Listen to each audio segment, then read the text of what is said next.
Dans cette vidéo, on va parler d'analyse comportementale dans la gendarmerie et c'est même un tome 2.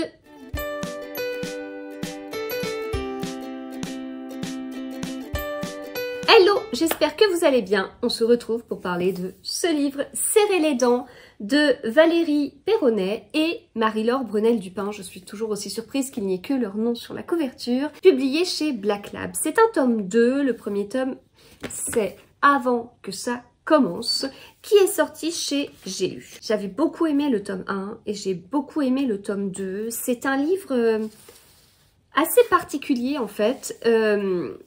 Pour plusieurs raisons, mais quelque part qui vont se rejoindre. On a deux autrices, on a Valérie Perronnet, on a Marie-Laure Brunel-Dupin. Marie-Laure Brunel-Dupin travaille dans l'analyse comportementale dans la gendarmerie. Valérie Perronnet est journaliste. L'histoire, cette série, c'est l'histoire de Mina Lacan qui est analyste comportementale dans la gendarmerie. Et en fait, on est dans l'histoire de Marie-Laure Brunel-Dupin. Et ça va être ce qu'elle a vécu, qui va être mis dans un roman par Valérie Perronnet. Et c'est entre un roman et un reportage. C'est pas 100% la vie de Marie-Laure Brunel-Dupin, mais c'est pas loin. Et du coup, c'est en partie romancé, et il y a beaucoup de choses qui sont vraies, et donc vous allez apprendre beaucoup de choses. Déjà, un livre qui se passe dans la gendarmerie, on n'en a pas 50 000. On appelle ça des romans policiers, hein, on n'appelle pas ça des romans gendarmes. Non mais sérieusement, dans les romans policiers, vous voyez souvent des enquêtes policières avec des équipes policières dans la police. C'est pas si souvent que ça qu'on lit des livres avec des équipes de gendarmerie. En plus, on est sur l'arrivée de l'analyse comportementale en France, ce qu'on peut appeler tout ce qui est profiler en fait, qui a eu pas mal de succès dans les séries télé à une époque. Il y a un côté... En fait, un profiler, bon, peut-être que le terme est moins à la mode qu'à une période, mais je sais pas, il y a 10, 15 ans, plus que ça. Dans les séries télé, on avait comme ça des profilers et puis il y avait un petit côté, ouais, enfin magicien quoi. C'était, en fait, en un coup d'œil, le profiler, il arrivait à trouver 2-3 trucs sur la personne en fait, comme si, hop, c'était un don incroyable. Sauf que non, c'est énormément de psychologie, c'est énormément d'analyse. Et le premier profiler dont on a entendu parler, bah pour moi, c'est Sherlock Holmes.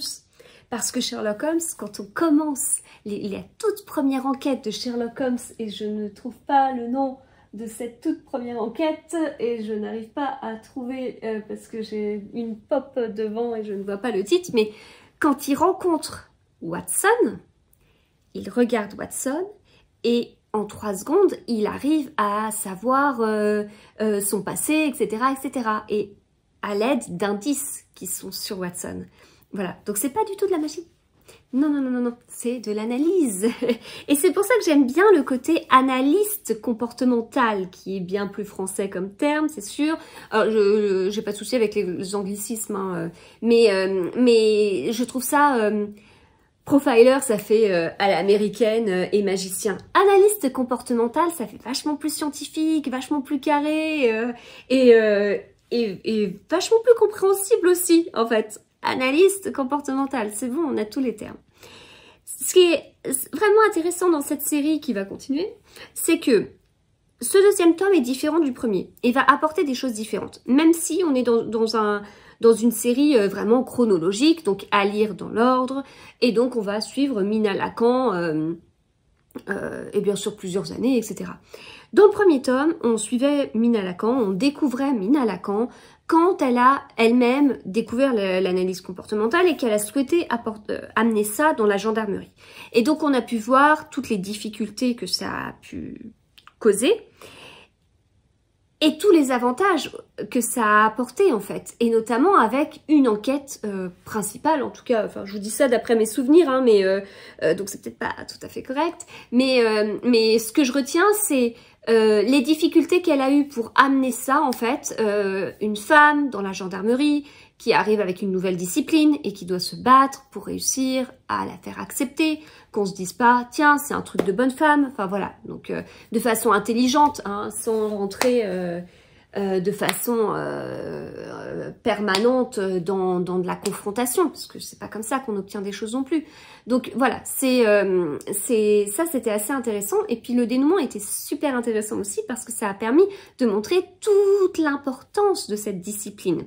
Là, on va être sur quelque chose de différent. Donc on continue à suivre Mina Lacan, donc on est bien dans la suite du premier tome, mais là, on va voir que le quotidien d'une analyste comportementale, c'est pas d'être sur une affaire, et une fois que l'affaire elle est terminée, très bien, on arrête, puis ensuite on ouvre une nouvelle affaire, etc. Bah non. Il s'avère que les meurtriers, ils se sont pas tous appelés pour se dire, moi je prends la semaine 1, et ben moi je prends la semaine 2, ben moi ce sera la 3. Bah non en fait, pas du tout. Il faut jongler entre tout ça. Et donc le quotidien de Mina Lacan et de son équipe, ça va être de jongler, de s'organiser et d'avoir, d'avancer avec tout ça en parallèle. Donc c'est intéressant parce qu'on va voir l'organisation justement, on va voir tout ça. Donc comme je vous le dis, il y a un côté reportage, mais si je vous dis c'est un reportage, moi la première, hein, je me serais dit ça m'intéresse pas trop. Moi je préfère plutôt de la fiction. Ben oui, mais en fait, c'est aussi de la fiction parce qu'on va avoir vraiment des parties romancées. On va avoir Mina Lacan qui va avoir sa famille aussi. Enfin voilà, il va y avoir plein d'autres choses qui font que ça, c'est vraiment prenant et c'est très immersif en fait. Et c'est original du coup. C'est très original d'avoir pris d'avoir fait ce choix de gérer ça comme ça. Et voilà, donc je ne peux que vous conseiller cette série. Comme je vous le dis, le tome 1 il est en poche, là vous avez le tome 2 et moi j'ai bien hâte de lire les suivants. Si cette vidéo vous a plu, n'hésitez pas à la liker, la commenter, la partager, etc. Et puis nous on se retrouve très vite pour d'autres vidéos.